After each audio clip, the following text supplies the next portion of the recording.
koro ineno ka that space has been opened. Kata japuonj ni jabedo ga gi ting mar mako books mathoth ka koro subjects obedo reduced aparo ni gima ber nyakora mgejo ng'ena ni ote magi medo oroge inyiso pachi bendo bro bedo kamanyo jafwambo mago e kor gwenge mopogro pore ginyiso pach jopiny kaluwore kod report ma bende nochiwo odiochieng' manyoro. Hezbonero kama na inya Awange kantiere kuomi kaunti ma Kisumo kanyo lokruoge mamoko ma bende noneno koro bende idwaro thich oko somo madongo mago kaka KCSE, KCPE ma bende wajaneno nying secondary be koro gol en senior gi junior schools.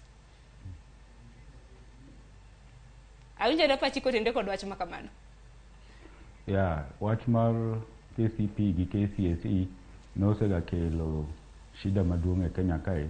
nikech ne nitie competition, nyithindo ne piem to 844 kata na wuon na somo mar 844 no to rach 844 ne achiel nokelo competition piem seche moko ber to piem seche moko ji nyalo piem marach ma ji piem kamoro amora piem kata kama kwetu nuchieme to in na piem koro ka ginyalo keto penj mabedo assessment en moro ming'iyo kaka nyathi ose understand gimosomo no to wie kaka onyalo apply ema nyalo neno ka ripodi ni omiyo Kenya National Examination Council power mar assessment no to waparo again ni Kenya National Examination Council ni be ema ni bedo ga blamed ni wacho chaya ga ni gin ema ni gikelo piem marach e sector mar somo kane gin ema ni gigolo leakages e KCPE gi KCSE to leakages ga omiyo koro skunde ne manyo yo moro mar mkato yo moro ma ng'iyo go kaka nyalo yud penj mondo nyithindo tim koro wayudo nyithindo ne wuok kanyo gi marks mang'eny to nyithindo gi nok nyal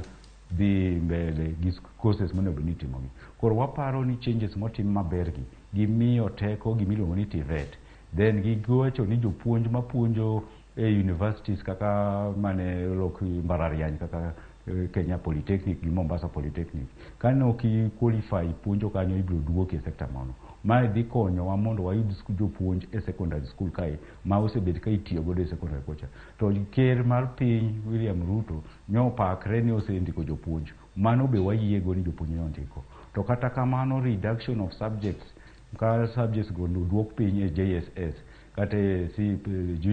junior primary ok nyis ni koro kik wamed ndiko jopuonj nikech wapar ni jopuonj mang'eny ma JSS gin either japuonj achiel kata ariyo mane puonjo jopuonj subjects 14 gote sani ko bedo reduce to subjects 8 pod wadwaro jopuonj wamiye pako gi puoch ni en ondiko na jopuonj mang'eny to pod wawacho ni pod mano ok rom nikech jopuonj pod ng'eny oko mano se qualify mano graduate mano wuok e mbalariany gi degree kata gi P1 gi diploma do P1 be sani wadhi golo to pok ondik tich mae omiyo kata sani nyithindo manye dhi e university nyithindo matin kabisa nyoyiero course mar puonjo no then kama wacho ni kar TSC ni restructuring TSC dhi konyogo nang'o nikech shortage mar jopuonj moko oket gi TSC policy mek TSC moko mane timo ga unilaterally mok gi consult ema ne hinyo distribution of jopuonj iyudo ka kuonde moko nitie ma TSC ne decide ni kai wamiyo gi hardship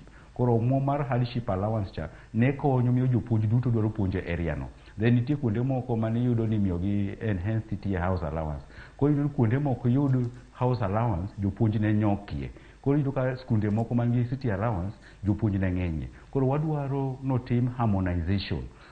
if moko mane ni koro skunde moko ok yudo enhanced city house allowance ne onego gol gi moko ne ok yud kaka wat Nyando Kisumu kae ne ok yud hardship mondo ministry matimo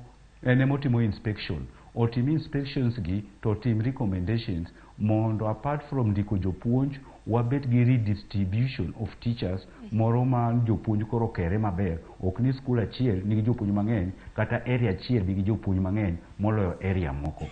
then wadhi ng'iyo issue mek TVET gi nikech iwacho ni koro dhi gol bursaries gidhi gol gi scholarships to ker nyose wacho gi report ni be aneno ko wacho maber ni nitie level 4 mibiro mi nyithindo omuom masomo nitie scholarship nitie bursaries to nitie loans gi grants ni to koro thin kabisa tibiro poge ni nyithindo man gi nyalo nedi sijui gipoge mopogore moko man gi nyalo to moko ma onge nyalo to moko ma onge nyalo kabisa kanyo ema wachich godo nikech kata sani bursaries michiwogi waseneno nyithindo mang'eny moqualified e secondary to moko ok yudi. Wadwaro ni obed gimoro miluongo ni transparency. Kik wabed gi nyithindo mang'eny moa kuonde modhier mok bi yudo bursary nikech we risk bedo gi nyithindo moko ma drop out nikech nonro mar sirikal o consider ni en gi nyalo nikech seche moko a kuonde mipidhe niang'. Koro iwacho ni area uno ipidhe niang', in gi nyalo inyalo chulo fees. Koro wadwaro transparency mondo funding mek skunde between nyithindo kata gi sirikal obed gimoro ma transparent ma ok wabed gi a lot of wastages. Koro report ni ober to but koro implementation kae ema dhi bedo gimoro matek nikech kok wanone